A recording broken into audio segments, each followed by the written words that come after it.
সামনে ওরা দাঁড়িয়ে আছে।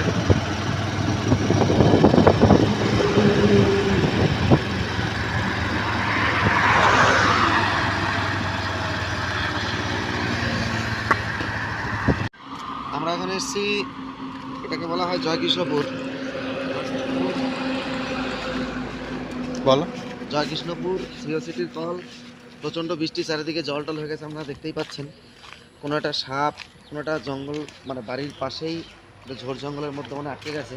ও তো মারা গেছে, তো সাপ হচ্ছে মারা গেছে। গায়ে পিঁপড়ে উঠছে, দেখে দৌড় দিছি। গায়ে পিঁপড়ে উঠছে।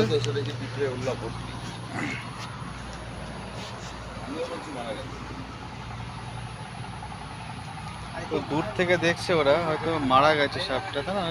মেরে ফেলেছে কেউ। এটা পুরো শুকিয়ে গেছে আর কি। দেখি এখানটা নিয়ে আসো, এখানটা এই ওপরটা নিয়ে আসো, মেরেছে ওরাই কেউ। এই ওপরটা নিয়ে আসো, এই ওপরটা নিয়ে। কারণ আপনাকে বলি, রিসেন্ট রক্ত বেরোচ্ছে। এর মাথাটাতে আঘাত করেছে কেউ। তা ঢেলা মারে নাই তো? দেখে এই আর এই ওপরটা রাখো, এই ওপরটা। হ্যাঁ ওই মারছে তাই। হ্যাঁ তাহলে ঢেলাই মারছে। ওটা তো আসুক, দাঁড়াও। রিসেন্ট রক্ত আরে বেরোচ্ছে। এই জিনিসে কেউ মারে এইভাবে? রক্ত পড়ছে। একদম রামের বাড়ি। হ্যাঁ এমনি তো ইয়ে তো পিঠটা ধরে। রাস্তার দেখ, রাস্তার পর লাল কেউ হয়তো যেটা সোসাইটি হচ্ছে না, এটা কোথাও আটকে ছিল নাকি?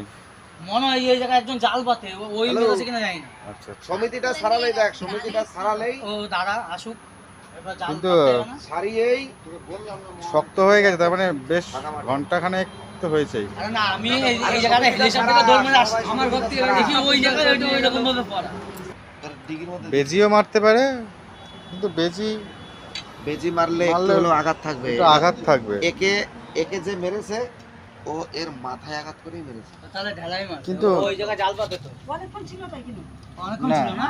না, মাথায় কিন্তু তেমন আঘাত দেখছি না। না, আঘাত করলে মাথার ভিতর দিয়ে রক্ত পড়ছে। ইয়ে বেরোবে না। মাথা থ্যাতলানো তো দেখছি। সে দিবি যে মারে কি করলো? আরে ইট বিট দিয়ে মেরে। বামবিড়াল ধরা লোক, ওই টেকনিক জানে না। ওই যাদের কথা বলছে যে ছেলেটার কথা আদিবাসী। মাথায় মেরেছে। এই কিছুদিন আগেই এই সাপের কামড় ধরেছে ও মাঠে।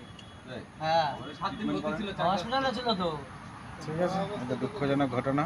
আমরা তো বুঝতে পারি ওইখানটায় ফেলে দিয়েছে, ওই জঙ্গল। মানে জঙ্গলের মধ্যে তো কে যাবে ওর ও মধ্যে? বেরোতে গিয়ে দেখেছো ওইখানে সব।